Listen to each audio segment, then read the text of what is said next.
two, testing, 1, 2. Okay, the call. Okay, is this how we're going to sit? I've done I used to MC the gala 2 years ago. Oh, that was you. Oh my God, I've taken your job. I'm so sorry. So I got fired. And I know.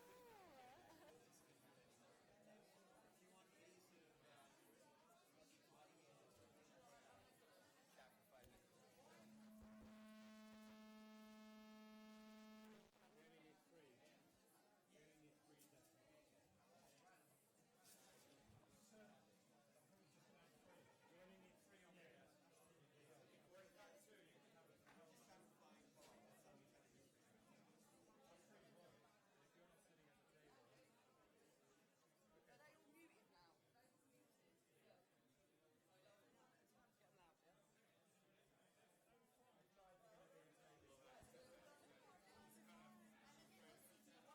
how we try to do it. That's pretty well. If you're not sitting at the table. But I will mute it now. Just turn them all down. Testing 1, 2. That's fine. They're fine. We keep them set.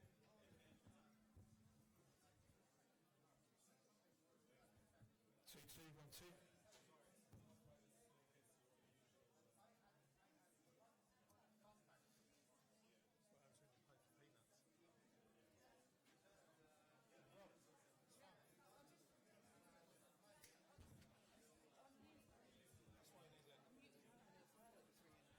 Unless you turn her up too loud.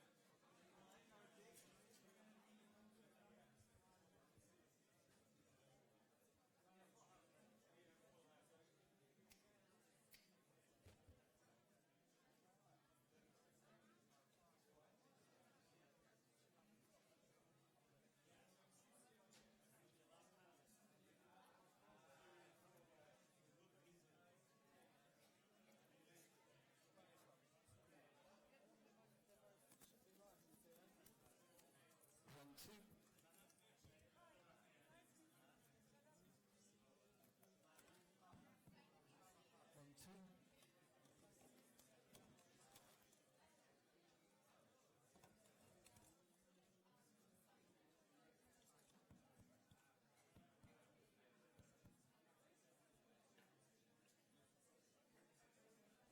Green handheld.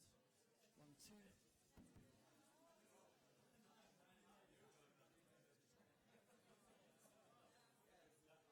One, two. Okay, green. Grey. 1,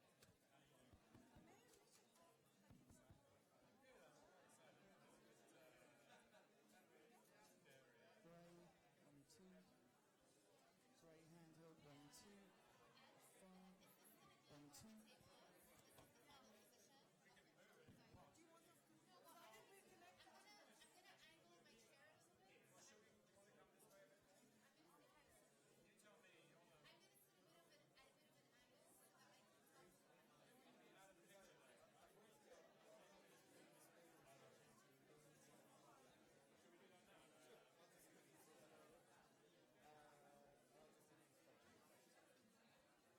1, 2.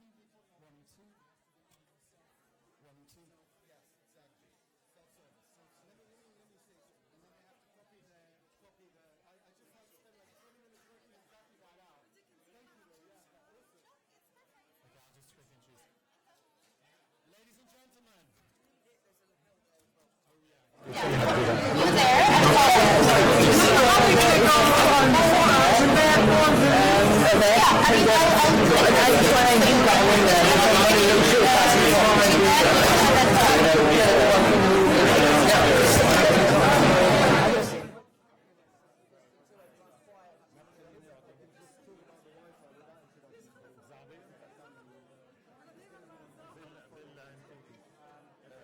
She wants me there.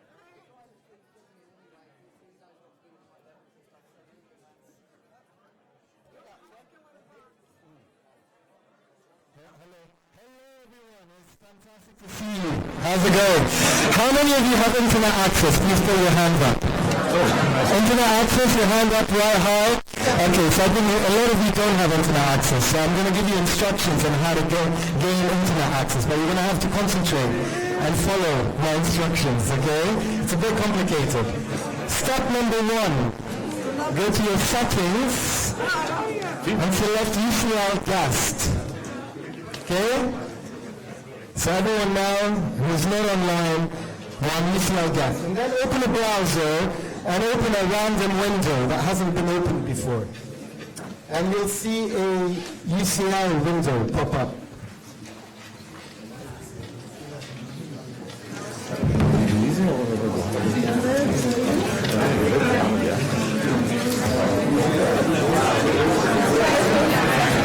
What happened with that? Hello. This is not working. Is it working still? Hello? It's not working? Hello? Awesome. Hello? Okay. How's that working for you? Are you online?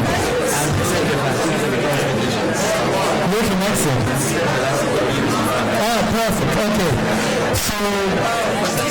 So you will hopefully look at a screen, and at the top of the screen in blue you've got login, self-service, and welcome. Click on self-service. No, click on self-service. It's very important you click on self-service. Okay, so click on self-service. And then please fill out the form with your first name, last name, etc. And the event code at the bottom is UCL number 4, UCL 4 Lebanon, okay?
So once you've written the event code UCL for Lebanon, and then you fill out the form, you put UCL number 4 Lebanon, and when you press enter, you'll see your username is your email, and your password, you have to copy the password, and press login. Your email comes up automatically, and the password, you paste it in. Paste. Pardon? You need to do...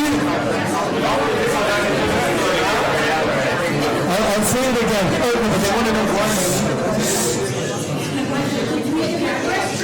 So we're streaming on various websites. So people in Lebanon, people all over at home will be listening. And so if you have questions and so on, because we're streaming, you can log in as well. Will they be able to type questions into the form? Is that why they're logging on? Why are we logging on? Thank you. Can you hear me? Is this working? Hello? Can you hear me now? Okay, if everyone could take their seats, please. And if you can, if people are coming in, please make sure that people come in, because inevitably this is Lebanon, and some of us will be late. So let's make sure we give them some space and we make room for everybody. I want to say, are we on? Are we live streaming? Welcome, everybody. Thank you so much for coming. This is an amazing event. I'm very excited to see so many people here.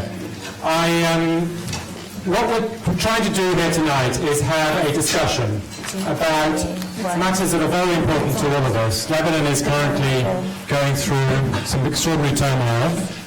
It's on one hand very exciting and full of potential, and there's a lot of us who have a lot of hope for the future. It's also very scary, and we also have very good reason to be scared at the moment. What we're trying to do here today is have a discussion about what is the potential, which is the way forward, how can we take that forward. And it's not something that is going to be straightforward. We don't have all the answers. I don't think this panel has all the answers, but the point of this is to have a conversation about it. And the great thing about this conversation is that it's not only happening in this room, and it's amazing that we have so many people here today, but also that it is happening on an open forum. We've opened this up to the internet. The technology of today is extraordinary, as we've all seen, and so this is being live streamed, and people hopefully in Beirut, in Thailand, in Dakar, in New York, in Paris are watching this. Unfortunately, we're having it in English because we're all in England, and this is the nature of this particular environment, but the point of this is that everyone can join in. Now, to make sure that we do have participation from everybody and not just the people in this room, we have opened it up to the internet. So there is a Slido app, and anybody who is not in this room can log into slido.com and use the event reference called LebUp, L-E-B-U-P. So if you're sitting in New York or in Beirut and you want to ask a question, go to slido.com, use the LebUp code and type in your question. In this room, if you haven't managed to log into the internet, we will also be passing mics around. So if you're really struggling with the tech, don't worry, we will also be passing a mic around. Before we go any further, and having dealt now with some of the admin, I think it's very important that we acknowledge the fact that there are many people who have been very brave and who are out on the streets and risking their lives. And very sadly, we've had one person yesterday who's lost their lives. So I'd like to suggest that we all just pause for a moment, and I'll give these people 5 seconds to sit down, and we have a minute's silence.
Thank you.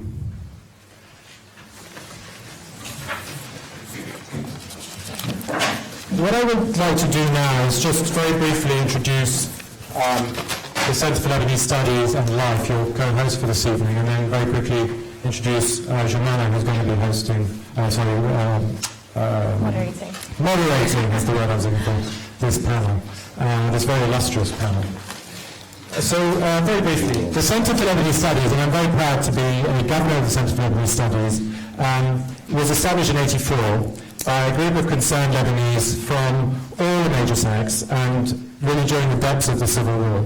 So another point of crisis for Lebanon.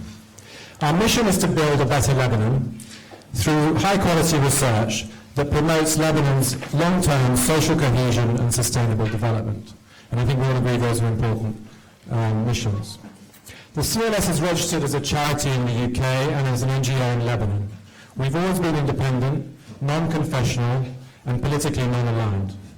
We've published hundreds of papers, dozens of books, we've trained hundreds of teachers, and we've organized over 100 conferences. So please look us up at www.lebanesestudies.com. And I should say that Maha Shaib is our illustrious director and has done some incredible work over the last few years, particularly in the areas of education, refugees, and equality and disabled, and so on. LIFE, and I'm proud to be a member of LIFE, is also an apolitical, non-sectarian organization founded 10 years ago by Paul, who was the founder chairman, and others in the Lebanese diaspora. It's also a registered charity with an independent board. LIFE provides a platform to channel the influence of Lebanese professionals globally through its three pillars. Connect, to establish stronger bonds globally among Lebanese professionals. Nurture, to help the next generation by awarding scholarships and mentorships. And promote, to act as a bridge between LIFE and Lebanon's public and private sectors towards the development of the Lebanese economy. And I think you can all agree that's a key part of what we're trying to do today. So the LIFE team has also done some great stuff, and you can read all about it at lifelebanon.com. So all I want to say before handing over to Jumana is two things. One is thank you to all the people who've been involved in organizing this conference. It's been very much a team effort. I'm sorry about the initial chaos coming in, but this is the nature of an academic environment. We're trying to keep it real for you all. And but thanks very much to everyone at CLS, at LIFE, and at UCL in particular, but also many of you who've helped to spread the word and get the thing out. But now it just leaves me to introduce Jumana, our anchor for this panel, but she's also an anchor at the European edition of CNBC's Street Science. She interviews many illustrious people across EMEA and reports live on key decisions taken by financial institutions and others across the world. Jumana studied economics as an undergraduate at AUB, and where she was the recipient of the Penrose Award. And we're really very fortunate to have her here today. So I will hand over to her and to our panel. Thank you very much. Thank you.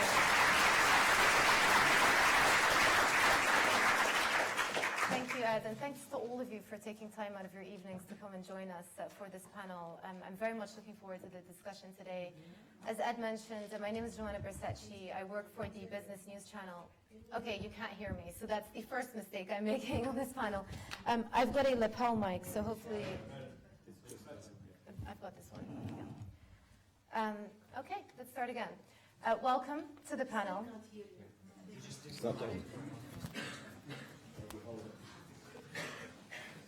Third time lucky, they say.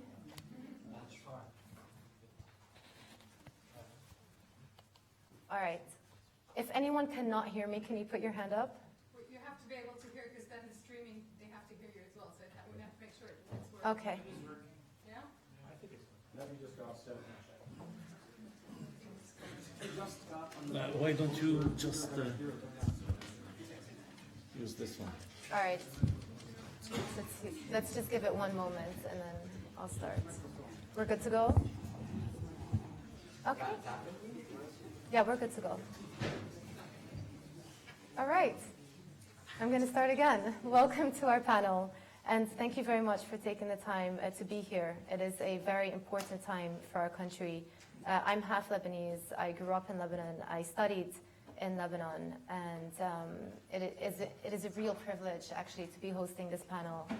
And, you know, some of the topics that we're going to discuss today are really crucial for the direction of the country. And just, to recap some of the questions that we're going to be looking at, one, how did we get to this point in the first place?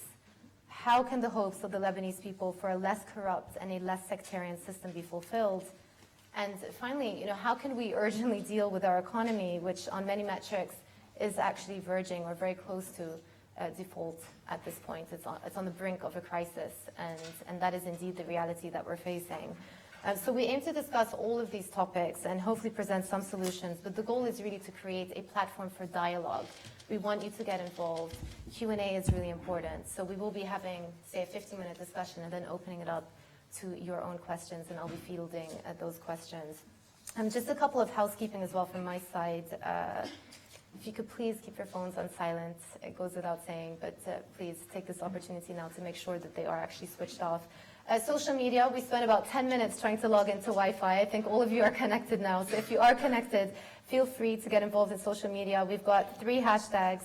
Hashtag Lebanese Studies, hashtag Road to Reform with a digit 2 in the middle, and hashtag life_Lebanon.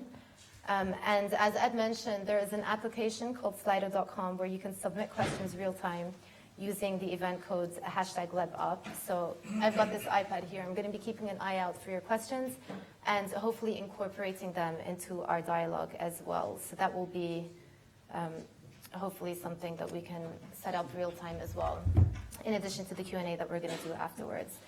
And as mentioned, I'd just like to introduce our panelists. So right in the middle, we've got Jibad Ashar, the Professor of Development and International Relations at SOAS. Okay.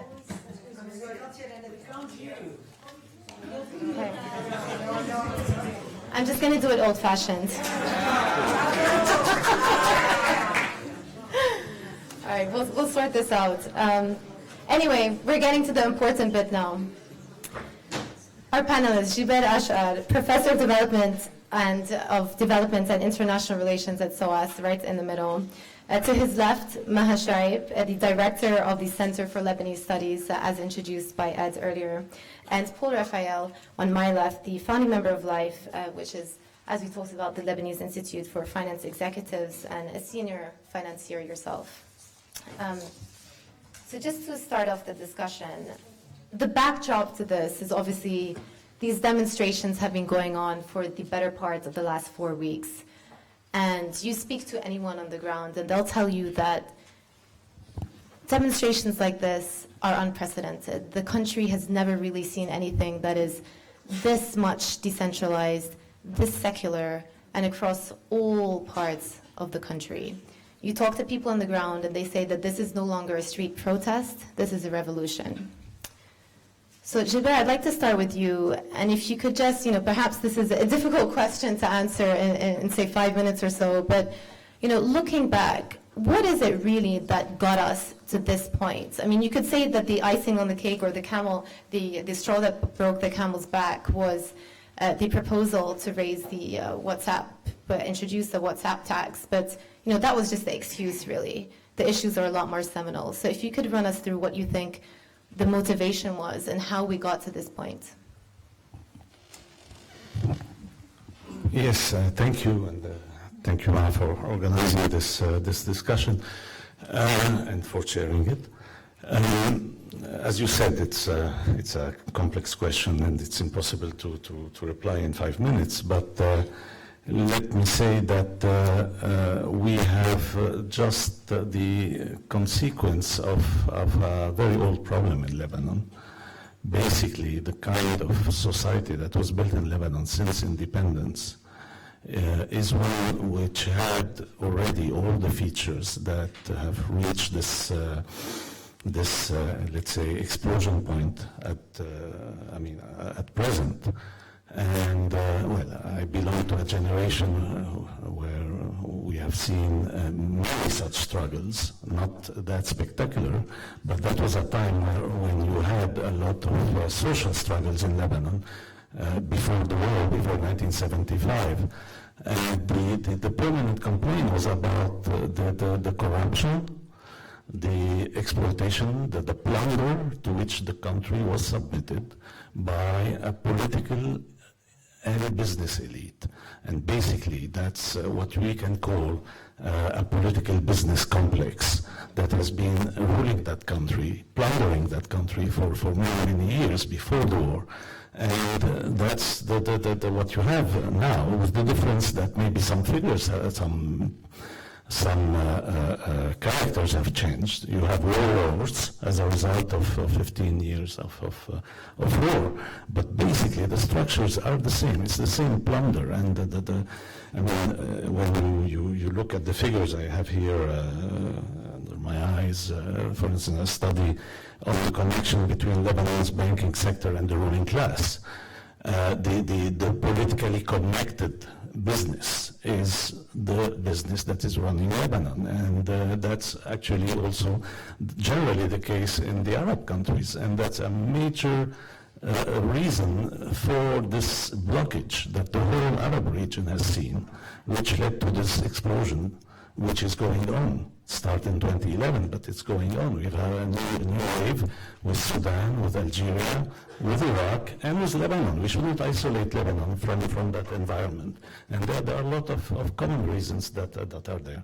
And therefore, yes, I mean, this is what is exploding, and I can't see any way out of it. And I'd be anticipating on the next questions or on the end, but without a radical change. And as you said, it's more than a protest, yes, and indeed it needs more than a reform. The term reform, I believe, is quite mild in describing the kind of change that is needed if Lebanon is ever to get out of this dead end in which it finds itself. One question that comes up on the back of that. One question that comes up on the back of that is whether it matters that the demonstrations so far seem to be leaderless. There isn't one specific figurehead or one specific person that's standing out representing the demands of the people on the streets right now. In your view, is this a positive development, or is it something that's going to hinder the progress of ideas into actual implementation later on? Well, for a start, it's definitely a progress, because that was the condition for having this cross-sectarian kind of movement that we've had, because the country has been so much under sectarian domination, and especially after the war, this has been the kind of system that we've had, to which you should add all the foreign interferences that you have in Lebanon, and that's another part of the story, of course. It's also not new. It has always been a country under let's say, influence, to put it again mildly, foreign influence. But the fact that the movement took the shape it has taken is, I think, because it managed to organize itself in a horizontal manner, in a networking manner, and without any leading group where you would have immediately, the suspicions about who is who and to what sect they belong and to what political affiliation they belong in, and this kind of thing. So for a start, that was absolutely great. Now, for the future, it's obvious that you will need forms of organization, but they are being now born in the midst of that movement. We've seen, for instance, the formation of a professional association, تجمع مهنيات ومهنيين, which is trying to imitate the Sudanese model.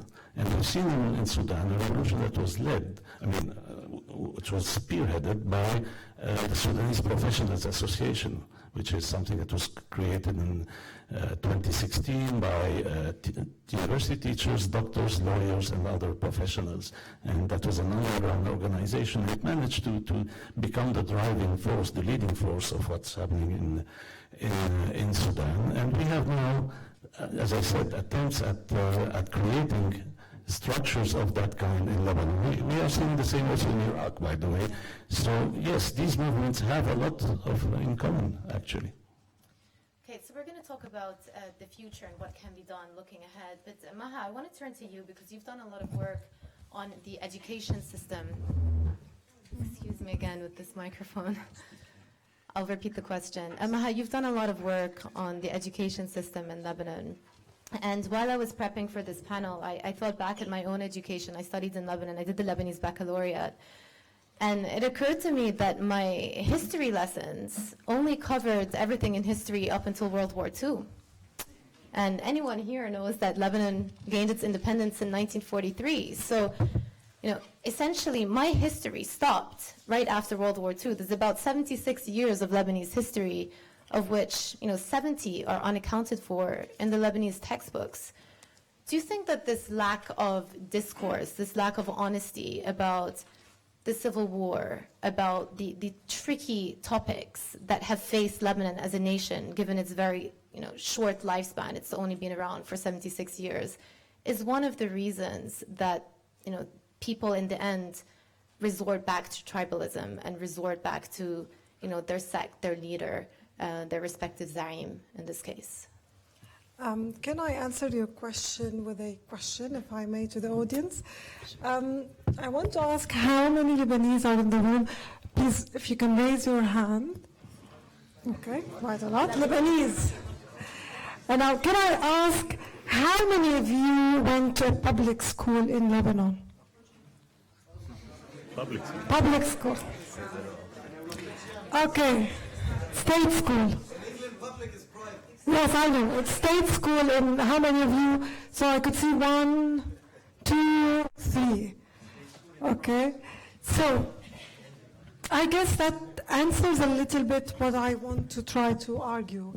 I think one of the issues we've had is a misdiagnosis of the problem of the Lebanese civil war. The major roots of the conflict was, in my view, socioeconomic. It's an issue of class, it's an issue of inequalities. Yet the diagnosis that we've had after the civil war that it was sectarian. The common term is Lebanon is a deeply divided society. Is it? Yes, it is, but is it because of the sectarianism, or there is a misdiagnosis here? This is why I think so most of my work has been focused on understanding what kind of reform we're trying to do in Lebanon post-Civil War. And if you read the new curriculum, the most common word that is mentioned in the aims and objectives of the curriculum is citizenship education. The argument that the Civil War broke out because we don't like each other, because we're sectarian. And I think this is really, in my view, this is the small or one of the smallest causes of the civil war and why it stayed that long. I think the main issue are the inequalities. But when you look at what happened after the civil war, we see a lot of emphasis on this shared notion of citizenship, this fictional attempt to develop one shared memory, which is totally fictional, that is not going to insult any of the political leaders who are the warlords. Okay, sorry. Thanks. And I think all the effort has been invested there, while the main causes of why students of the public sector, where are they? If they're not here in the room, where are they? What they're doing? Sorry? Okay, too far. Sorry. Okay. So I think the question is, where are the students that go to the public sector? Where do they end up? What they're doing? Why are they not here? And I think this is a really important question. After the Civil War, we see a huge gap, an increasing gap between children who are born to disadvantaged parents. And by the way, just to give you some statistics, 26% of students in Lebanon go to public primary schools or state schools, 26 only. These are the most disadvantaged. Many of them don't make it to university. 30% is the total enrollment rate in public schools. We're expected to have around 20% of dropout of children. Who are the ones who drop out? People in Akkar, in the Bekaa, and in the south. Another piece of statistics, for every teacher we have in the public sector, there are 7 students. So we have schools that are empty in the public sector. Why? Because the perception is a poor quality, there's very little investment that has been put in them. So the inequalities have really widened. We've done studies with children in Akkar. You know what's their hope, their wish? is basically finish grade 7, drop out, wait until they're 18 and join the army, because that's the only source of a stable job that they can support and survive. So by not investing in the public sector, by deepening this gap between the public and the private, by continuing to support the private sector, a good percentage of our budget goes to the private sector through all of these special allowances that the government gives to civil servants to send their children to private schools. Attempt to desectorize our educational system. We're still supporting religious schools through all of these additional funding that comes from the private sector. And obviously nepotism is one of the major barriers for any reform in the educational system. We've had 2 attempts for reform. We've incurred so much debt in attempts to reform our educational system, and still we rank really quite low in international standards and international assessments. So I think one major problem, if you tell me what, should the priority be a national history textbook? For me, no. That really doesn't matter. What matters is, one, stop depoliticizing the educational system. If you go to any school in Lebanon, a public school, it will say the first thing, politics is not allowed. How can you talk about citizenship if you don't have politics? The attempt to depoliticize the school, the attempt to impose one unified national vision of the past and the current is really one of our problems. And it shows you the arrogance of this political elite, that they think they can, draw any narrative of history that they want, draw any narrative of citizenship and impose it on us, make us assume that it's sectarianism that is the problem and it's not inequality. I'm very optimistic that at least if we can achieve anything in this revolution is to debunk the sectarian myth that we've been, consumed with. Everyone thinks we're going to kill each other. We're not going to kill each other. What happened today in the commemoration of this second or third, I think, martyr that fell in these demonstrations shows how much we are united. We're finally losing faith in these sectarian leaders. We're finally beginning to see that actually what they're trying to do is they've been kind of misleading us the wrong direction to continue to control us. It's very interesting what you're saying from the perspective of, can you guys hear me? I think one of the major issues we have to deal with as Lebanese is technology. All right. I'm just going to use this one going forwards. I think it's easier. Just to recap what you were saying, a lot of the anger, and at least the Western interpretation of what's been going on in Lebanon is that, there's anger at the sectarian system. But what you're saying is that the root cause of this is not necessarily the sectarian power-sharing system, but the fact that there are so many socioeconomic inequalities in the Lebanese system. And if there's an administration who comes heads-on and tackles those issues, then there is room in the middle for the two to thrive together. Yeah, absolutely. I think by focusing on the issues of inequalities, by tackling the issues of inequalities, and by, I think sectarianism, the major issue of it is the nepotism that has been, the power sharing, the sharing of anything, including our, they were fighting on the waste of the people, who's gonna get the rubbish at the end. Yeah. So this has been one of the major problems, this power sharing system that no one is benefiting from except themselves. So, so this is why I think a redefinition of what the problem is. And also there's a very important thing. I know it's not very popular to talk a lot about class, but I think it is very important. In education, it even takes another dimension. If you look at the language of teaching in Lebanon, our national curriculum imposes that we learn in English or French, assuming that in your house you're speaking English or French, or you're watching TV or using all sorts of media in English and French. But the reality is the most disadvantaged children drop out because of the language, the fact that they have to learn their curriculum in another language, in a foreign language. But why, and when we had a debate about this, why can't we learn in Arabic just like any other? For us, is we can't export skilled labor to the Gulf. Why would our educational system be designed to export labor elsewhere? Like the whole setup of the system is based on, totally, unequitable, unjust practices. Right. We'll get to your ideas and how the system needs to be reformed. But I want to turn to the economy now, Paul. And, you look at the current state of Lebanon and the economy, and just a couple of statistics for people in the room, but most of you are Lebanese, so I'm sure you're familiar with these numbers. Lebanon's debt to GDP is 150%. That's the third highest in the world. Its current account deficit is 25%. Again, also one of the highest in the world. It means that the country imports a lot more than it exports. If you look at credit markets, bond markets, those markets are implying a very high probability of default in the next 12 to 18 months or so. And add to all of that, the FX reserves at the central bank seem to be dropping. Again, I'm going to ask you a question just to set this up for us. But how did we get to this point? How did we get to a point that the economy is looking so dire? Thank you. Look, I don't think there is a lot of,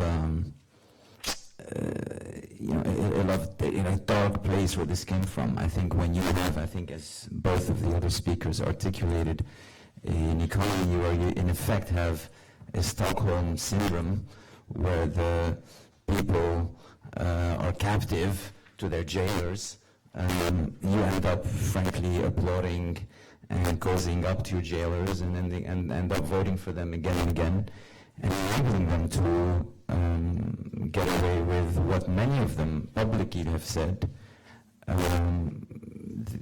the occult financing of political life in Lebanon.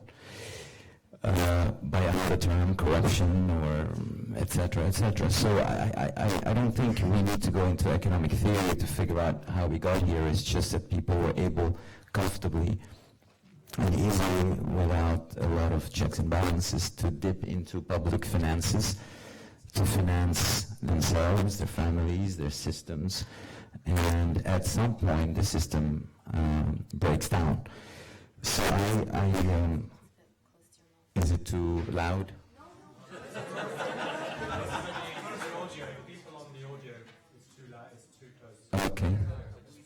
Okay, I'll try to measure exactly how far it has to be. Can you still hear me in the room? Okay, this must be better for audio, so I'll try to keep this 3-finger distance. So again, I don't think the explanation is anything other than that of a child whose parents live for a holiday and he can dip into the family savings at will and the credit cards at will. So it's really as simple as that. There were not enough checks and balances in place, essentially. But one of the other culprits that has emerged from these protests is the banking system. So let's talk about that. There is a very high level of dollarization in the Lebanese economy, about 70%, which is extremely high, even for an emerging market. Banking deposits in Lebanon are 300% worth of GDP. Just so you know, that makes Lebanon the third largest banking system in the world after Hong Kong and Luxembourg. And essentially this system is a bit circular because the deposits come from abroad. They sit at the Lebanese banks. The Lebanese banks have this huge amount of deposits, which are then deposited at the central bank and are essentially used to help the government keep financing its debt. Doesn't that feedback loop break the second the money starts leaving Lebanon? Yeah, short answer is absolutely. I think the Lebanese banks have historically been the backbone of the economy, and we do need in any economy a strong banking sector. I think the Lebanese banks over time, and I would argue the central bank itself, have sleepwalked their way into becoming an accomplice to the system, assuming best intentions for a minute, because that's a different debate. You end up having so much of government debt on your balance sheet that you're really part and parcel of the system.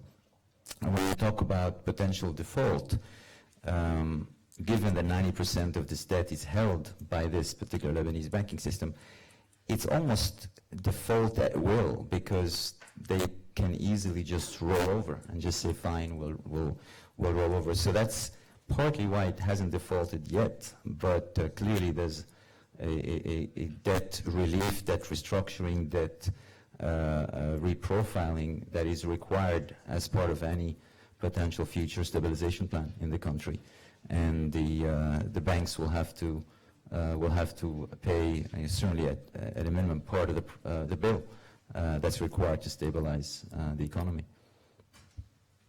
And we'll talk about that in our forward-looking section. Gilbert, I just want to go back to you now.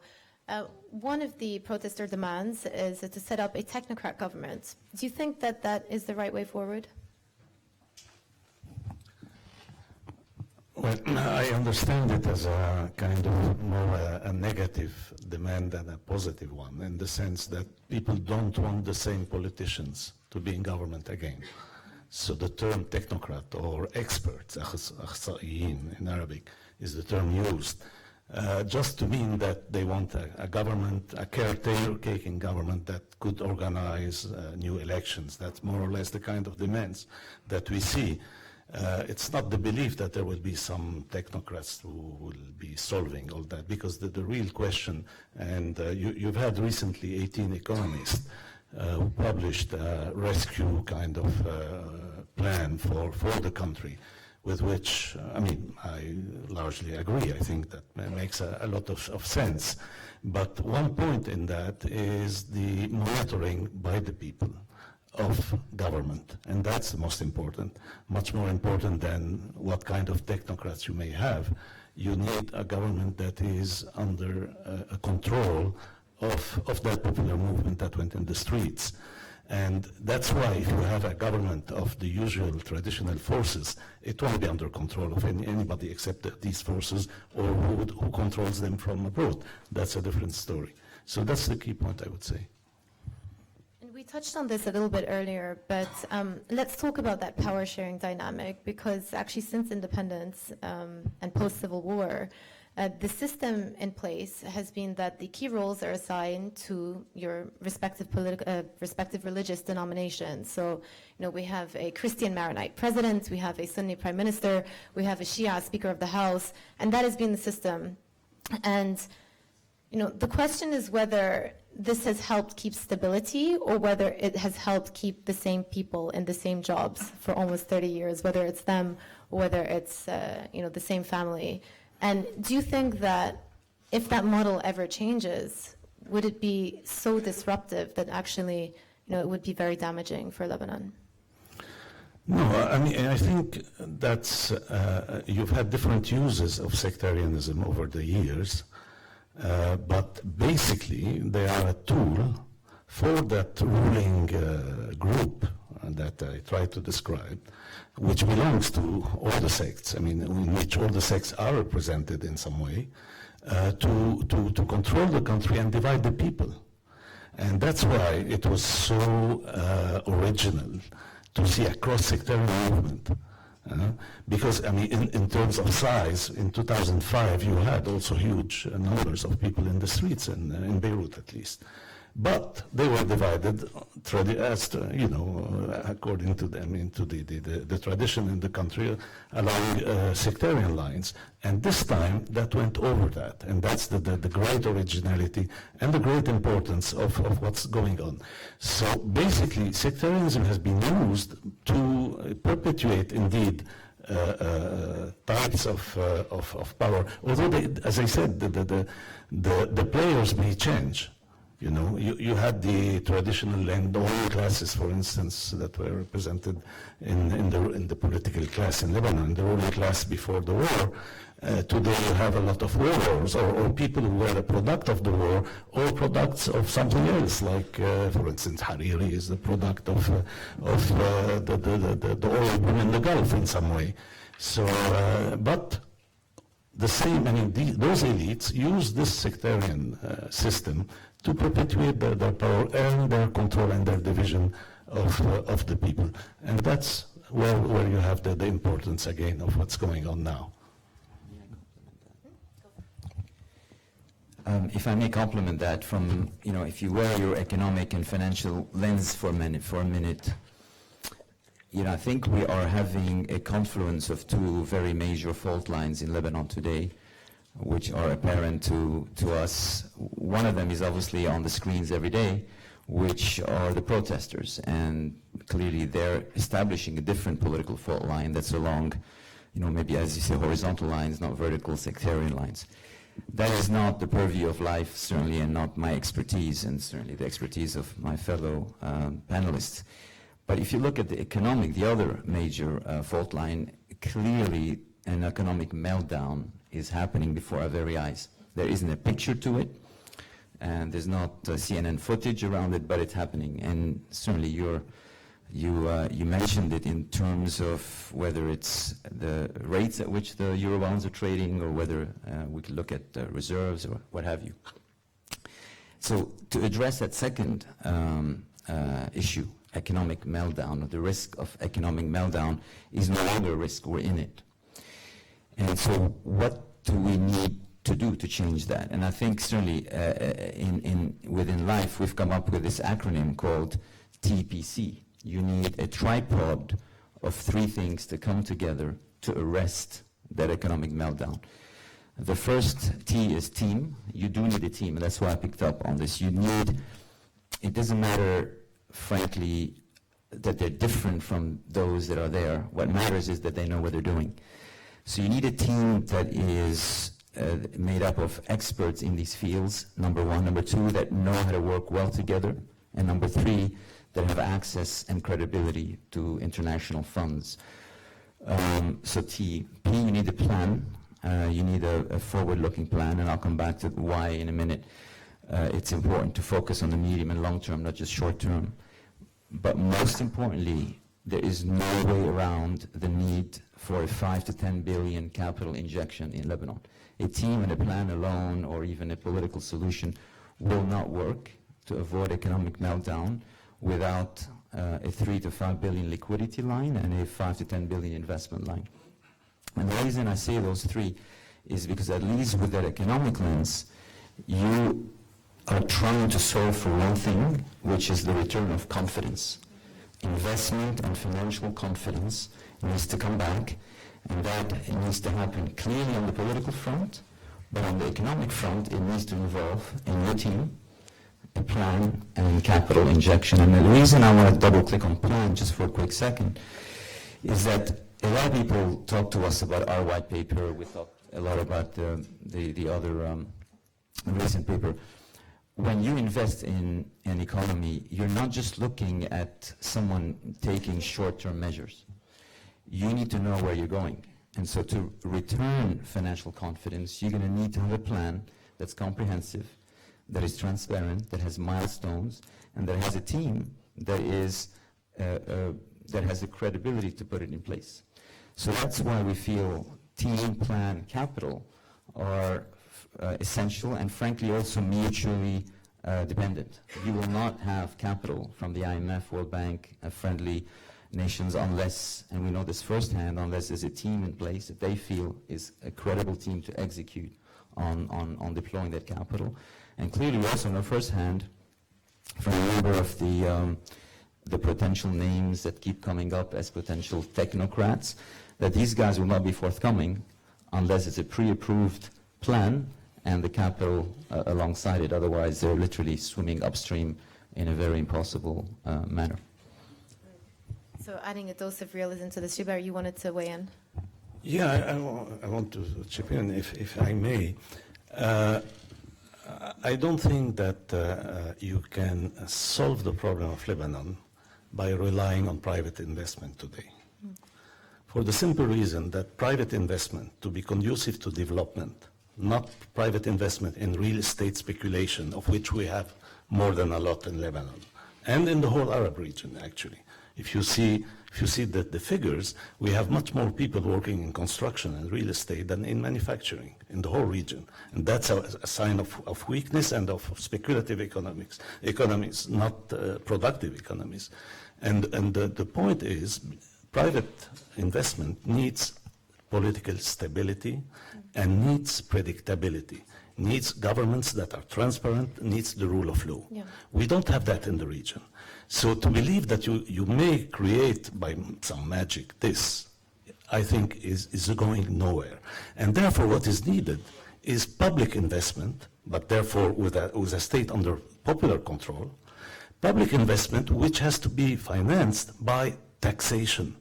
And we are a country which is absolutely a scandal from the point of view of taxation. The only people who pay taxes in Lebanon are the wage earners, those whose taxes are deducted from their income directly at the source. The rest pay ridiculous amounts. We know how it functions. It's a completely corrupt, unfair system, and that's what needs to be changed. Yeah, you raise a very interesting point because there is a lot of wastage, and if you look at the numbers, actually, I was reading some statistics just a week ago saying that if you just improve or make an efficiency gain of about 1/3, that in theory could tip Lebanon's finances back into a primary surplus. And obviously one of the reasons why Lebanon is spending so much money is debt servicing costs, because the debt service is so high. But if you can fix that, just by purely becoming more efficient, structural reforms, and then obviously it sets it on the right path. One more question for Paul before we go back to Maha, because I'm aggregating a lot of finance questions are coming in now. But I think, for emerging markets, typically the playbook when you're in a situation like this is you've got two options. You restructure your debt or you devalue the currency. Now, the Lebanese lira has been pegged since the late 90s, and it has been a pillar of stability for the country, and one of the reasons why remittances have been so high, why the deposits are so high in the banks. But people are very worried now that we are on the path to a devaluation of the Lebanese lira or indeed a restructuring of the debt. On the latter point, you just mentioned that roughly 90%, I think, of Lebanese debt is actually held in the hands of locals. You're not really defaulting on the international community, you'd be defaulting on the local banks. So what are Lebanon's options here? It seems, if you've got a choice between the two, the currency is the only release valve. Look, I think, back on the currency first, there is no question that at some point in the future, you're going to have to either float the currency or repeg at a different level. I just want to take that out of the equation. The only question is when and how. And so we do not believe that this is the time to do it, and we do not believe that the country has the wherewithal to do it in the right way because of a number of reasons. Firstly, in order to devalue in a controlled manner, you need a massive amount of reserves to ensure market stability at the new level. And today, it's clear that that liquidity is not there. And so that needs to be done at some point in the context from a position of strength, not from a position of weakness. So you have to do it in the context of a more comprehensive plan that includes a fiscal consolidation plan, includes a plan for the debt, includes, as you said, things like Électricité du Liban, the electricity deficit measures that need to be addressed, and so on and so forth, structural reforms. So you can and should do that at some point, but if you use that as the valve today, you're not doing much other than taxing, again, the same people that are paying taxes already, because they're the ones getting paid in Lebanese pounds. So you're taxing their purchasing power immediately. You're not improving your current account deficit situation because, as Gilbert correctly stated, we don't export that much. So you're not, unlike Argentina, a case in point that has been a repeat IMF client that typically defaults every few years. That formula there does work because they export so much. And that balances out. Same with Egypt. Egypt, devaluation worked wonders for them. That's not the case for Lebanon. Egypt's devaluation incidentally happened from a position of strength because it happened in conjunction with an IMF program. At some point we can discuss whether the IMF should interfere or not in Lebanon. We have a view. So lots of these topics come up. But devaluation, yes, at some point, but that's not really the valve that we should start with in Lebanon's case in particular. Thank you for that. By the way, I should mention that my husband is from Argentina, so I've got both crises covered. So you have an interest. You're declaring an Exactly. interest in Any the crisis discussion. with the IMF, just come to me. Maha, I want to turn to you now. I've got a question from the audience. Refugees make up 30% of Lebanon's population. That is the highest concentration per capita of refugees in the world. Where do they fit into this discussion, particularly in light of what we were just talking about socioeconomic inequality in the system and many people simply being left out, if not forgotten, in the case of refugees? Okay. So I'm going to give you an example from reality. So in my village, we have a public school that can absorb around 400 children. Before the Syrian crisis, there were 26 children enrolled in that public school, state school. Because of the low quality of education, or at least the perceived low quality. After the Syrian crisis, we have around 100. At the moment, despite all of the money that's being spent, we have 30% of the school-age Syrian children are enrolled. Now, they are enrolled in public schools. And that's good and bad, because one of the things is the quality of education that they're getting is quite low, despite all the attempts. And you wonder, what will those out of school do? What kind of skills they have? There are restrictions on their employment, etc. So I think it's a ticking bomb, and they're just joining the flux of the underskilled, out-of-school children in Lebanon. So, yeah. Just to bring it back to the protests, again, you were highlighting a lot at the beginning, the classist system that exists, again, inequalities in the system. But if you go down to the streets today in Lebanon, people from all backgrounds are there. It's not one particular region, one particular demographic, one particular sect. People from all over the country, all walks of life. What do you point that down to? What is it? Why are people from a higher socioeconomic status also on the streets today? I think there is so I've been living in Lebanon for the past 6 years, and you could see that all sectors in Lebanon are now getting fed up with the inefficient way of governance, the corruption, also the sectarian discourse that just went completely out of control, the power sharing system, and the kind of the patronizing way, I guess, these sectarian warlords have been dealing with us, that it has become very unbearable to the middle class, as well as who probably are suffering less economically, although they are beginning to suffer. In our research, we're finding more and more from the middle class being pushed into poverty, and some of them. So this year I was interviewing a few parents, and they're in tears because they have no option but to put their children in the public sector because they've lost all sources of income. Last year we've seen a father who set himself on fire because he couldn't pay the tuition fees of his religious private school for his children. So I think even the middle class is beginning to suffer economically, but on all sectors of life, us as women have been complaining from this patriarchal system that is not allowing them to get their basic rights.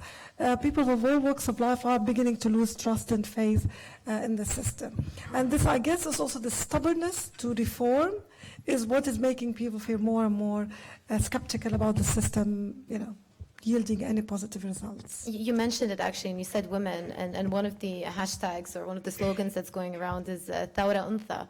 There are lots of women standing at the front line, very fearless women actually. I'm sure many of you have seen the photos and the videos that are doing the rounds. Where do women and women's stance and again rights within the system come into play in the context of this discussion? Sure. And I think this is a very important point not to undermine. So if we look at this whole, the female participation in the parliament, it's outrageous. The way politicians deal with nominating which female candidates, it's also an insult to all women. So, and women are quite active in the economic sector, although obviously not as much as we would want to see. but the sexist laws and the unfair laws for women in terms of nationality, for women who are married non-Lebanese, who have children, who can't give their nationality to their children. Also the religious laws of the Sharia courts and the injustices in the case of child custody. Women have been campaigning in all sectors, and they've been always feeling that they're blocked. And I think one important thing is also waste management and the pollution that I think as a mother, if I talk to other mothers, that's one prime concern for us. Like what kind of environment we're living in, we're feeling it with our children, we're feeling it on daily basis. So these are major issues, and I think there was a study on youth and females in particular, Arab youth, and I think females in particular showed a great interest and a high interest in issues around environment and pollution. So I think this is another layer, but also the lack of representation, the patriarchal system, and the grip also of clergymen who are controlling any attempts to reform religious laws. This has even accentuated the problem. Indeed, it's certainly a very important aspect of this revolution, so to speak. Gilbert, just to come back to you, it seems as though there are many demands out there, hundreds of demands, whether it's tackling the economy, the call for structural reforms, women participation, dealing with the education system. There's a huge ask of the public system right now. And it's not going to happen overnight. These things never happen overnight. So when you look at the situation, you mentioned that you're hopeful, but it's also necessary to be hopeful with, again, a dose of realism. How is this, in your view, going to pan out, best case scenario? Well, I think the decisive point, in my view, is the ability of this movement to produce organizational forms that are representative of the movement and can, be effective in translating in deeds this control over government that is needed, this monitoring of government, to use this formula that was used in the document I referred to. I think that's the key point. But the fact that we can now think of that as a possibility is a huge progress, because just a couple of months ago we were in a situation of really real lack of hope, real despair, and that goes, and especially for the young people. There was because now I was speaking of the young people, but you had in 2010, before the big shockwave in the region, a survey among youth, and on the question of the percentage of youth who desire to immigrate permanently, to leave their countries permanently. And you wouldn't be surprised if the top country was Tunisia, where it all started, with 44% of the young people replying, positively to that question. But Lebanon came number 3 with 36%, and you can be sure that this proportion increased tremendously since 2010 with the constant deterioration of the situation. So that's the big issue. But this new generation, because that's what you are, you're mostly young people in the streets. Today, now that the youth understood that the solution is not migration, because that's becoming more and more difficult. So they have to change the country, and that's what is now beginning. It will be a long process, for sure. And now is the time. Now is the time, definitely. I'm going to end up the panel discussion amongst ourselves by asking you a question that I was going to ask, but also somebody from the audience asked as well, Diana. So thank you, Diana. I like this question. How can we, as foreign friends and sympathizers, help the situation? Paul. Join life. Look, we can only help if we become more united as a diaspora. We have to remember that we outnumber the people in Lebanon 4-1, and that we are free in the diaspora. Our GDP is, as a diaspora, approximately 12 times that of Lebanon. So economically, culturally, and from a thought leadership perspective, we can help a lot more than any of us can possibly imagine. I was half joking about joining Life. I don't mean that as an advertorial, but I do say that there are many organizations that are gathering the Lebanese around doing the right thing. And another example are the technology entrepreneurs in Silicon Valley that are Lebanese, called LebNet.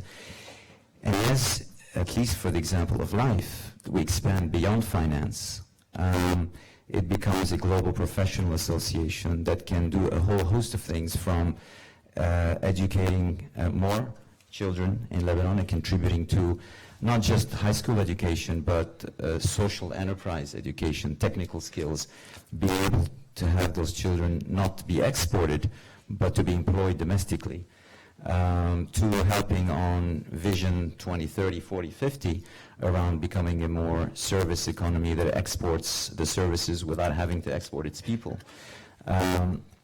And all of those things, I don't want to eat up the whole time, but all of those things do involve the diaspora. And so we feel very strongly that Life, have next week celebrating its 10-year anniversary, is only at its beginning. But whatever it is that you, and who was it that asked the question? Diana, wherever you are, I think you certainly can help, but you can help a lot more if you were to join or join up with people around you in helping not only creating a better Lebanon outside Lebanon, because we are in this room, Lebanon, but also helping reinvest, not necessarily money, but know-how in order to pull up Lebanon out of its morass. So that's my 2 cents worth. Would either one of you like to weigh in? Not necessary. I know Diana. So I think there are many ways, and I think it's amazing how fast has the Lebanese diaspora, at least those I know of in London, has been amazing in reacting and responding and supporting the revolution. And I think there's so much energy amongst our Lebanese diaspora. There are many ways, and I think they've already started lobbying. I think there was a very nice campaign done to encourage Lebanese to go back for the holiday, spend money in Lebanon. I think investing in Lebanon, supporting local initiatives is great. So there are many active NGOs and also enterprises that are happening that I think there can be lots and lots that can many sectors that can benefit from it. I think there are many sectors that have been totally neglected, whether technology or agriculture or industries. Also, there are many ample of opportunities.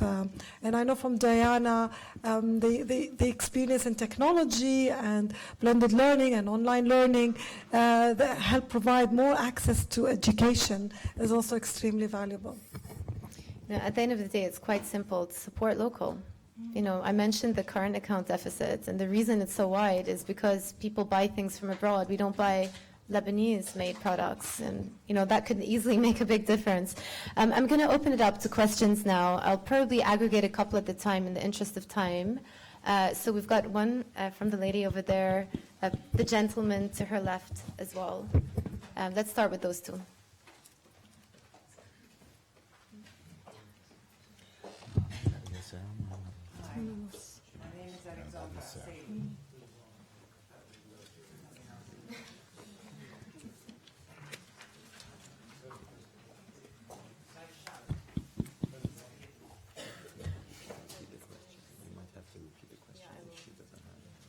I'll repeat the question. It's fine. My name is Alexandra Saley. I was one of the first of the CLS board who created this thing years and years ago when we were desperate, in the way that we are desperate today. But we were desperate for different reasons, because it was the war and it was a desperate time. And we were wondering how to make Lebanon more beautiful place to be with different rules and regulations. And we had many, many, many meetings. There were hundreds of meetings like this, even bigger meetings than this. And then we hit Taif, or Taif hit us, before we were ready to change many of the rules that were changed by Taif. And I'm wondering how today we will face Taif in a different way and avoid the mistakes of Taif. Avoid the mistakes of Taif. Another Taif. Hi, I'm not Lebanese, so excuse the ignorance if this is an observation and a question. I didn't quite understand your presentation on the economic side. My impression or my understanding is Lebanon runs budget deficits around 10% of GDP a year, financed by Paris 1, 2, 3, set and apply, etc. When those disappear, the government can't service debt, it defaults. So it's not and no devaluation, just sort of would resolve that. An evaluation would be the consequence of this, not a resolution of it. So my question on the economic side is, Lebanese banks don't have a net equity position that can cover 150% of GDP. It will be the depositors that take the hit, not the bank owners. So tell me if I'm incorrect on that.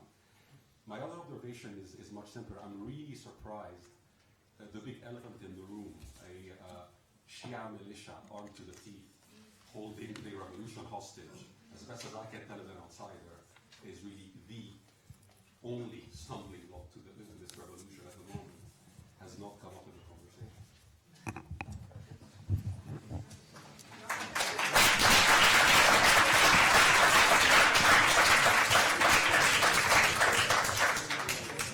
So within the framework of the first and perhaps the second question, part of the second, okay, I'll repeat the question. So the first, I'm just going to paraphrase for anyone who didn't hear.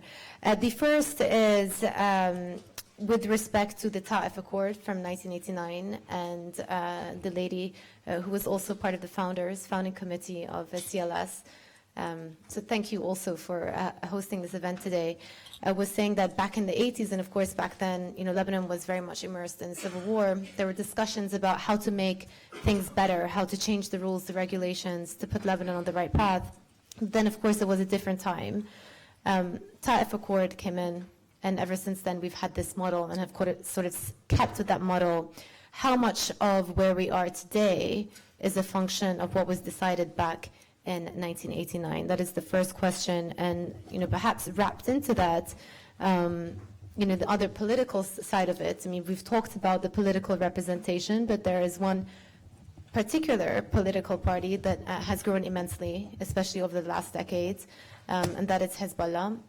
And the question, of course, is whether or not the economic proposals and the reforms that are being put forward can exist with the system with obviously multiple political parties with multiple sectarian backgrounds, but in this case, of course, one of them still does hold weapons. So that is that question. The other question was to do with the economic angle and to do with the banking system and whether or not the banking system have enough equity to take a hit. The reality is, because the deposits are so high, as we were discussing, if there were to be a restructuring, it would likely be the depositors who would get hit first. So that's my recap of the questions. Shiber, I'm gonna give you the first question to respond to, if you can. Well, I mean, Taif is basically a redefinition of, as you know, of how to divide the cake, if you want. But for me, Taif is more than that. In that sense, it's not creating a new system. It's just perpetuating the system, but with adjustments, necessary adjustments in light of including the demographic changes in the country, but also the political changes. But Taif is also an agreement between Damascus and Riyadh. Is a Syrian-Saudi agreement to run the country. And this has, I mean, you have had a double source of corruption of the country, in which, of course, the Syrian presence played an absolutely key role, but that was within, direct complicity with the Saudi kingdom. And therefore, I mean, the responsibilities are not just one-sided in Lebanon. And when the movement is saying kullun yani kullun, all of them means all of them, that means not only Shia militias or whatever. That's not the only problem in Lebanon. You know, the whole system is the problem. The whole system is corrupt.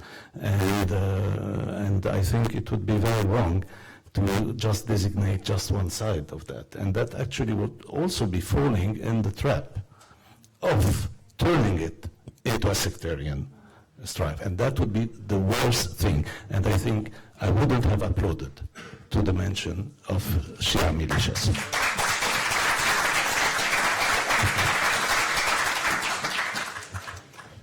Paul, let's talk about the banking question as well, and then wrap it into, multiple people from the audience have actually asked about the IMF program. You hinted at it a little bit earlier. You said you have some views on the topic. So if you could address the gentleman's question and then also talk about whether you think we will eventually see some IMF program for Lebanon. Sure. I mean, if you liken Lebanon to a family that has run up a lot of debt, a lot of credit card debt at very high rates, you know, what happens in these sorts of households is what needs to happen in Lebanon. I mean, again, there's no magic solutions, but that particular household is in such critical situation that there's no one solution, I think, and there are no easy solutions. But the first thing you do is you stop spending and you shore up your earnings. So you've got to do, I think, what has been hinted at. You've got to stop bleeding. You've got to stop hemorrhaging. And the two hemorrhaging going on in Lebanon, one is the state spends more than it receives. And secondly, there's $1 billion outflow, net outflow out of the economy in terms of liquidity a month, and that's been going on for years. So we feel strongly that on the fiscal side, whatever you do needs to be sustainable. So a one-time tax on depositors or on whomever it is not helpful, because that just kicks the can down the road. So you need a fiscal consolidation plan that's sustainable. And there are no easy solutions, and yes, everybody will have to pay part of the price, including there's a social cost. In any way you look at it, there will be a social cost, and the social cost will either be expensive or cataclysmic. There is no solution without any social cost. So the objective that we're trying to solve for is have a fiscal consolidation plan that hits traditional taxpayers the least. We feel that there are three things to do on the fiscal side. I think firstly, as you said so, I think early on, tax administration reform and tax collection efficiency. That's in and of itself a huge, Gilbert as well, a huge source of fiscal receipts. So you don't need to increase taxes as much as just collect the taxes that are out there and that should be collected from everyone who owes them.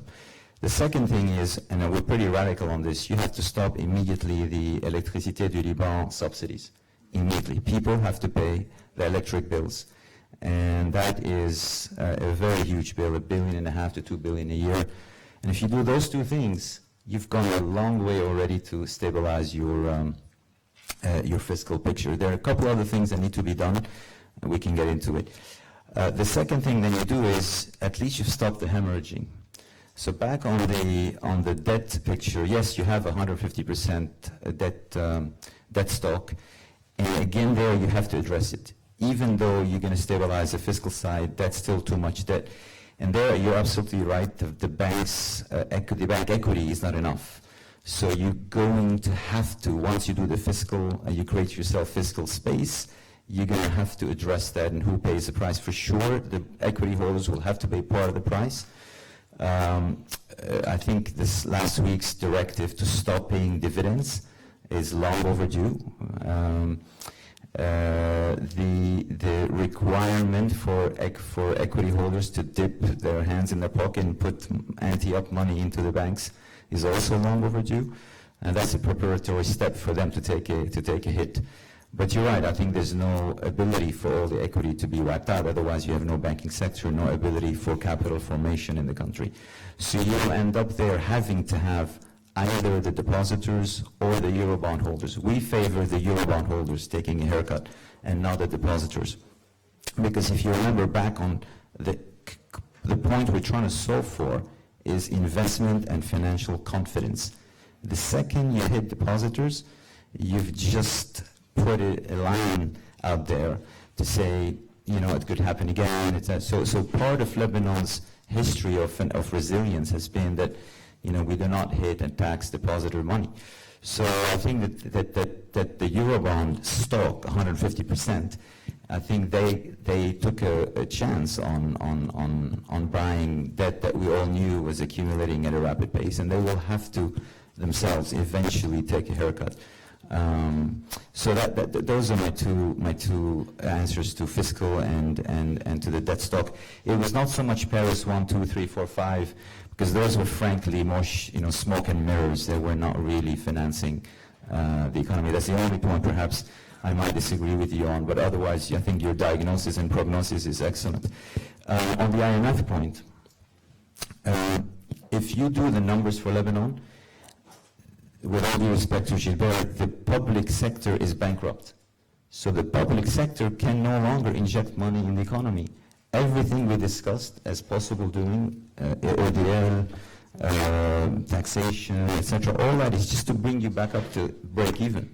So thereafter, for confidence building, you do need a very major investment in infrastructure and an investment plan, and you also need a liquidity line a la IMF. And the only place we know, or anyone has ever figured out where to get it, and luckily for us, they're willing to do it, is the IMF. It's not like we have a million places to turn to. Now, the good thing about the IMF in this particular case is two things. One, they're not coming to Lebanon with these preconceived notions of devaluation and haircut and the things, as you said, they do in most emerging markets. So they understand enough the country to adapt their orthodox ways.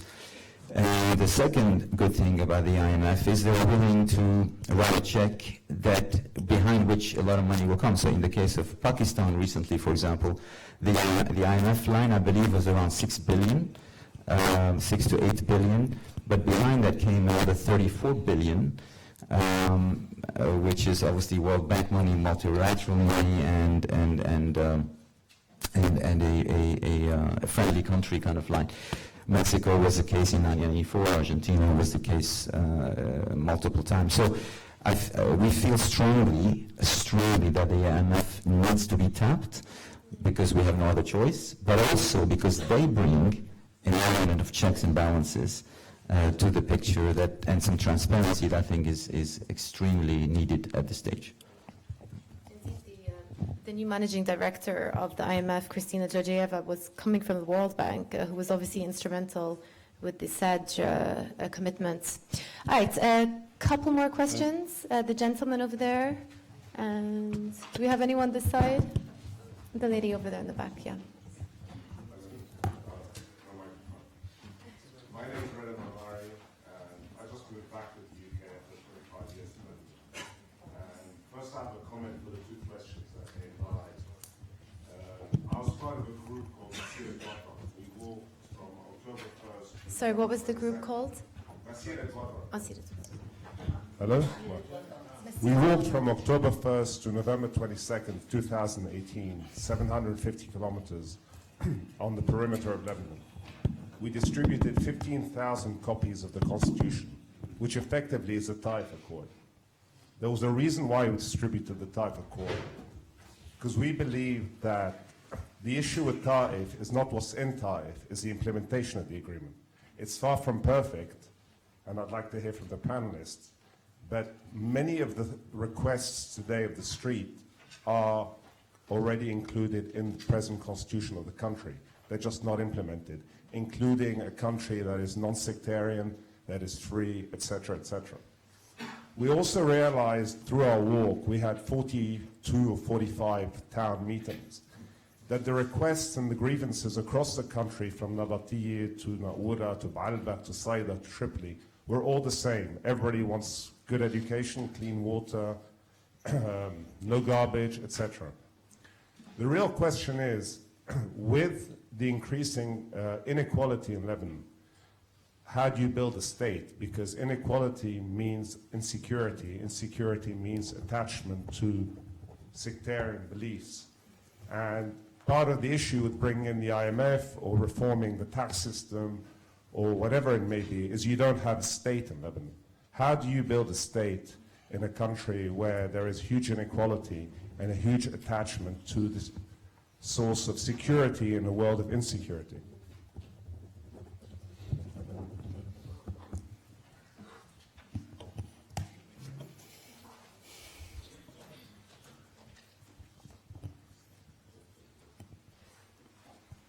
Hi, I'm Kathy. Hello. Okay. My questions are not as deep as the gentleman's question. My questions are very technical. You were saying that the party that needs to take the hit is the bondholders, not the depositors. But if most of the bondholders are the banks that have the deposits on their balance sheets, how are we going to manage that? My second question is, to solve the problem of the subsidies to the electricity, you're asking the population to pay for electricity. How can you ask the population to pay for electricity that is not there? How can you ask for a population to pay for electricity when they're already paying for private generators? How can you ask a population to pay for electricity when they barely have money to pay for medicine and food and shelter? It's a fair question. I wish the three of you were our actual politicians so you could answer that question. But does anyone need me to repeat the two questions that we heard, or are we good to just go on? No, but did you hear the questions, or should we just...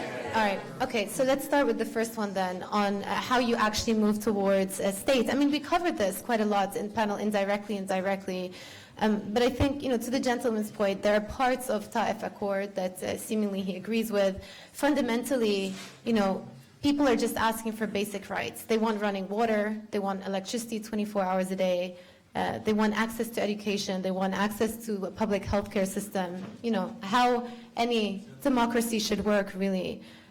What, in your view, is the best way to make that transition towards a functioning state where you can actually rely on the public sector and the government? I think there has to be a transitionary period. So the first step, I guess, is some stabilization.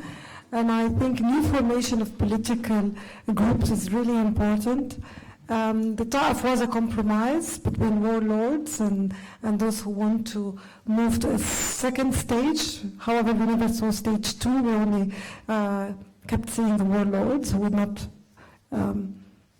budge or change their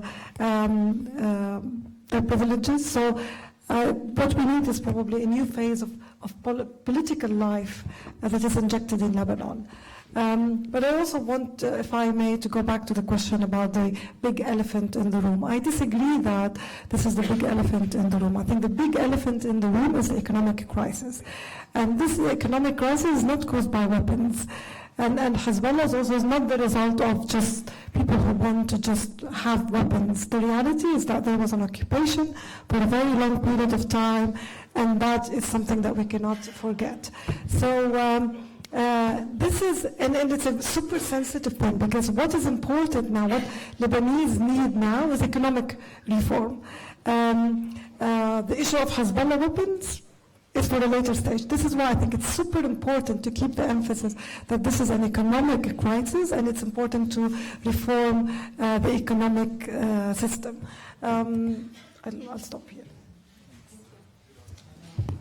Yeah. Sure. Yeah, I mean, Well, without entering into a discussion about the constitution that exists, but the point is that if you believe that it's a good constitution, and that nevertheless you've had this disaster that you have in Lebanon, then you understand that the problem is not a matter of constitution.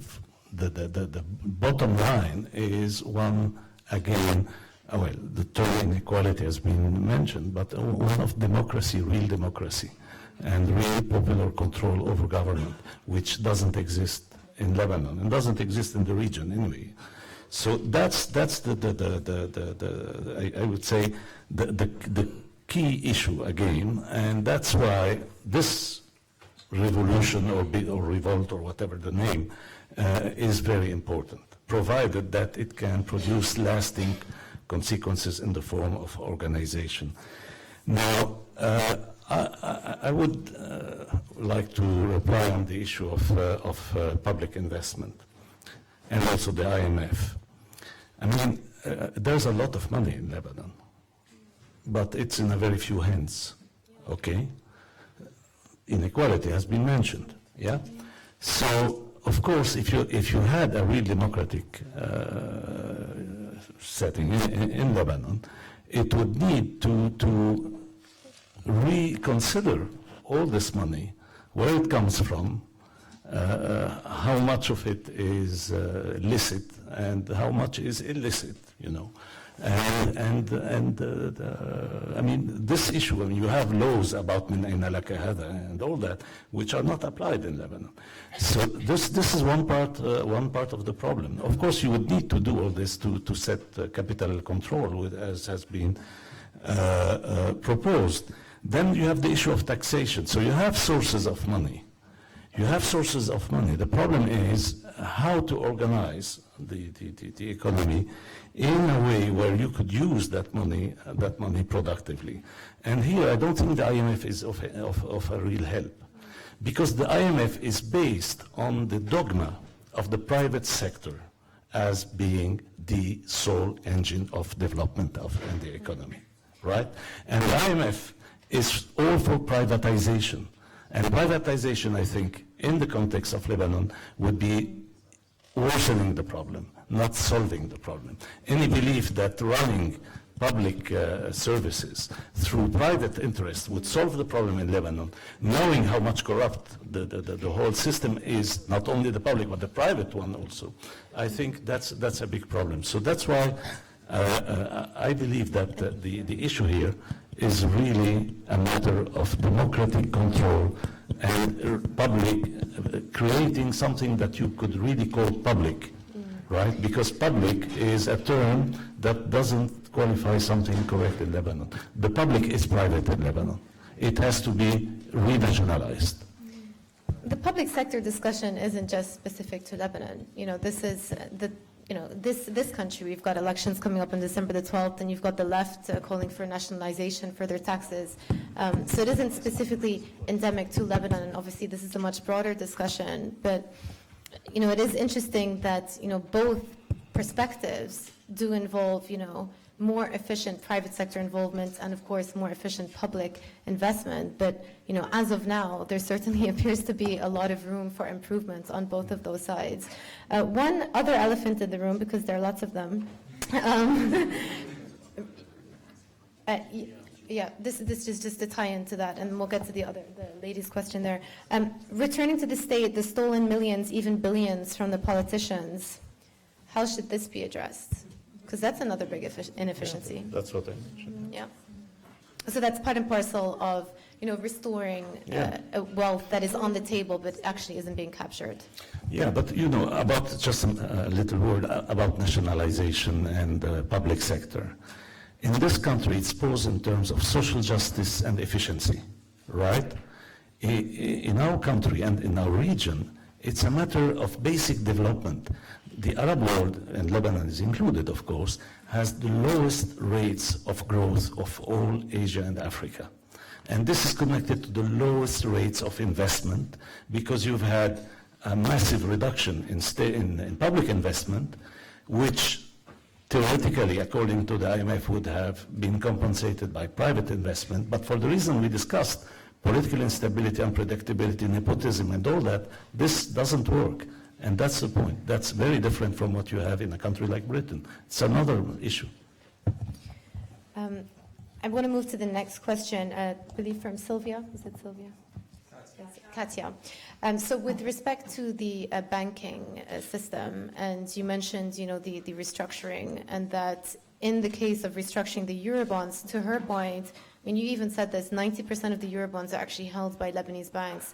So who takes the hit? And actually somebody from outside also wrote in saying foreign holdings of Lebanese debt are actually about $15 billion. I don't know if that number is correct, roughly ballpark. But the question is, who's going to take the hit if there is a debt restructuring? And to her second point, there's clearly a huge amount of productivity potential that can be achieved with Électricité du Liban. But asking people to pay for their bills when they're not getting electricity 24 hours a day is quite a difficult ask. There are no easy asks. So it's just a choice between difficult and more difficult. That's just reality. Now, thank you for your question, because I think it's very thoughtful, and I think it's challenging. So if you think about the social cost, if you don't have fiscal consolidation, you have devaluation, which is massive and touches everybody. You have taxation, so you increase taxes on the people that already pay their fair share.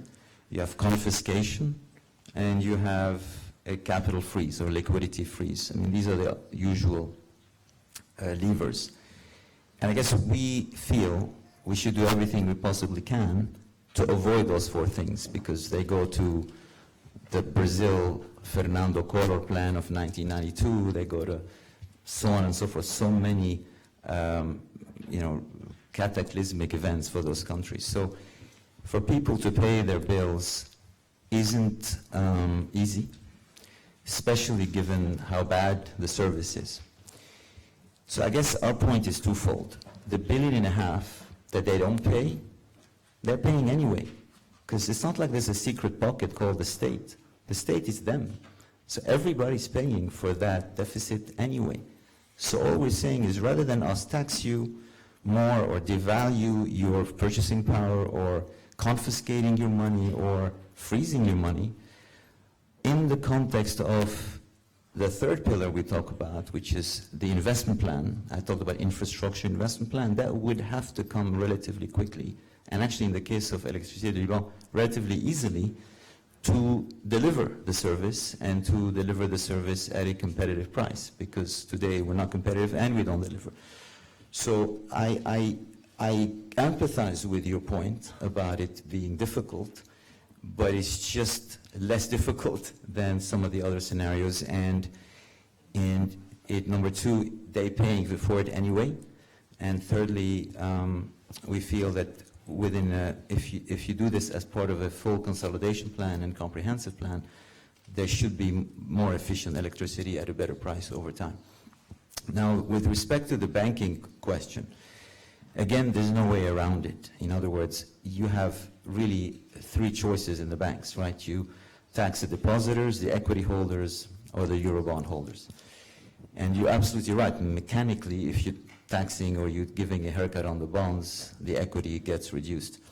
We've had examples of that in numerous countries, most recently in Greece, where they've had to re-equitize the banks.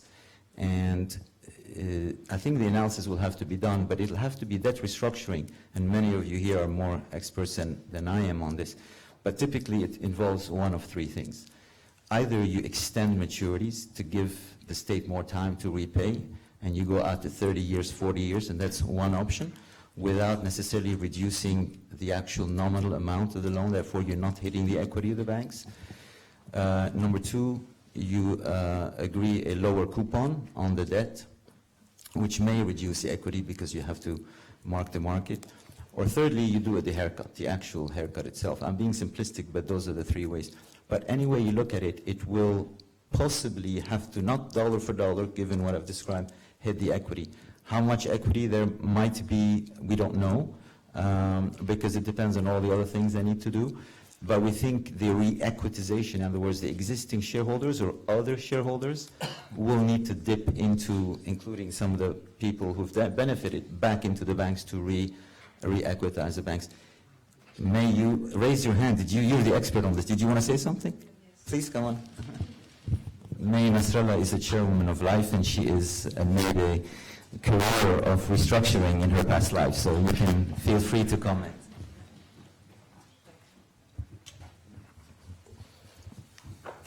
I just wanted to make a comment about the electricity first, as well as to address your point earlier, and then about the debt restructuring as well. Can't hear you.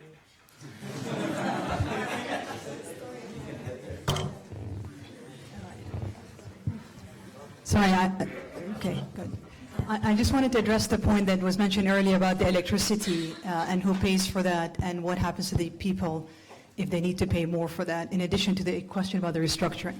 But going back to electricity first, there's two sides to the problem. The problem is that of the subsidies of the government, but also another side of it is the fact that the government is inefficiently and badly paying for its own source of fuel. So there's been a long-term contract that has been agreed years ago at a price of $100, which apparently continues, or something close to that continues today. So one solution of about $1 billion worth, more or less, I don't have the exact statistics at hand, but there's about $1 billion of that could actually be reduced if only we can get better fuel cost. So it's not only about just increasing what we pay for people to pay more, but also getting the government to not be as badly using its own resources to pay for something it shouldn't be paying. And one example, and some dialogues are happening with them, are the Gulf states to say, look, can you subsidize our oil? Can you subsidize our fuel? And under the right team, going back to the T, under the right team, they would. So we can solve the problem partly through getting more efficiency in how we source our own fuel cost, and part of it is by saying, look, we do need to have infrastructure investments, and when you invest in the infrastructure, you will have a plant that can produce your electricity at a far better rate than what you can get today. And that also is a solution. And by the way, in China, they've done it in 6 months. You can get a Chinese company in 6 months to give you an electricity plant that produces to cover the entire country. So the solutions are there. The solutions are not brain science. The solutions have been used by others many times over. The issue that we're having is that we are stuck in having a bad team that does not want to take these decisions because it affects their own pockets or it affects their own politics, to be very frank.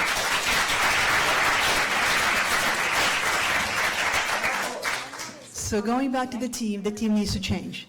Going back to capital, we can get capital with the right team. Going back to a plan, the plan will get us out of our long-term issues, but the plan will take a while to implement. So we will have a period of hardship. It is inevitable. It's the result of many years of abuse. We're facing it, we're living it, we're all going to suffer from it, our families are going to suffer from it, but it's an inevitable thing to go through for us to get out, to be stronger from it, and be able to build a stronger foundation for us to grow from. So these are just my 2 cents worth. Thank you very much, Mary. All right, it is getting very late, so I think I'm just going to take 2 more questions, and then we'll leave it there. There's a gentleman in the back who's very, very enthusiastic, and he would be very disappointed if we didn't take your questions. So let's go. No, the guy in front of you. And then one more. Do we have one more? Hey. All right, the gentleman at the front. Hi. So I guess the question is on the team, and I totally agree it's all about the team, but I have two issues with that. The first thing is... Sorry, just one thing, because one of our panelists actually has to leave shortly. If we could keep the questions, both of them, relatively concise in the interest of time. So 2 issues with it. The first thing is that the bad team is actually a bunch of militias and ex-mafios who are willing to kill, and so the team who will be going there will have to deal with that issue. And so isn't actually the first step that all these guys should go to prison to preserve your lives? Any team that needs to go and implement something. And I can remind everyone that there's 14 politicians who were killed within 2 to 3 years just to balance the parliament in the favor of one party versus the other. And so things can get really tough in Lebanon. That's the first point. The second point is the good team that's going to come will actually be wiping out the shit that this bad team has put in over the last few years. And they'll actually get all the blame from the people because these will be very, very hard decisions. And so you need to find not only a good team, but actually a good team who will actually need to take shit from the people for the for putting the really tough decisions. I think we addressed that. No, but to your point, I think we addressed that about the importance of having a team in place who is able to take on this monumental task, and there's always going to be a trade-off. You know, there are going to be people who will get economically hit, but it's a question of the opportunity cost. Do you stay in the situation that you're in now, or do you take a short-term pain for a long-term gain? And I think those are topics that we've discussed quite a lot on the panel. One final question, sir, from you. Thank you very much. I have two questions, actually. One, a general one. Can we actually solve the problem of Lebanon without rethinking the economic model? No. And the second question... You told me to be short. And the second question, thank you very much.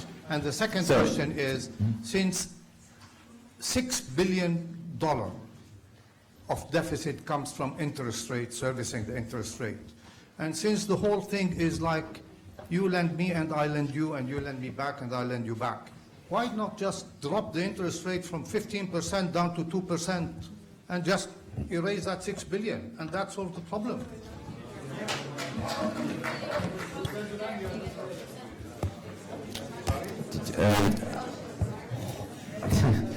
The answer to your second question is you don't want to create what's called moral hazard. You do not want to create an environment in Lebanon where it's convenient just to say, I'm defaulting, tough, it's 2%. I think you want to try, I'll tell you for two reasons. Firstly, if you reduce from whatever it is, you say it's not 15%, the cost of debt in Lebanon is, the CDS is much higher than 15, and the cost of debt is in the single digits %. But if you reduce from whatever it is to 2%, you're just basically giving politicians a pass, which you've given them a lot, because the people running our debt are the bad guys. So you say, oh, we're not going to charge you 6% anymore, it's going to charge you 2%. You give them breathing room for them not to do the tough stuff that's sustainable they have to do. So that is partly why we wouldn't do it. Secondly, whether you go from 6 to 2, or from 100 that you owe me to 90 that you owe me, or you're going to pay me not in 2025 but 2045, they all amount to the same thing.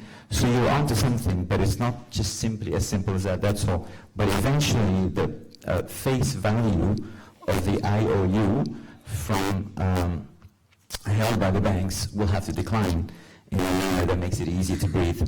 But when I say easy to breathe, that's the debt oxygen. But before you do that, you have to stop the fiscal hemorrhaging, and that's really what makes you sustainable or not. And finally, the vision, absolutely, because that helps you close your current account deficit and get you on a better path from an external perspective. So that's my 2 cents worth. Thank you very much. Thank you. Thank you very much to all of our panelists. Really appreciate it. Maha, Jubal, Paul, taken a lot of your time. It's been a really dynamic discussion, and I think there were a lot of elephants in the room that were addressed, and potentially you're walking away with some idea of solutions that could be put on the table. Thank you very much for your time.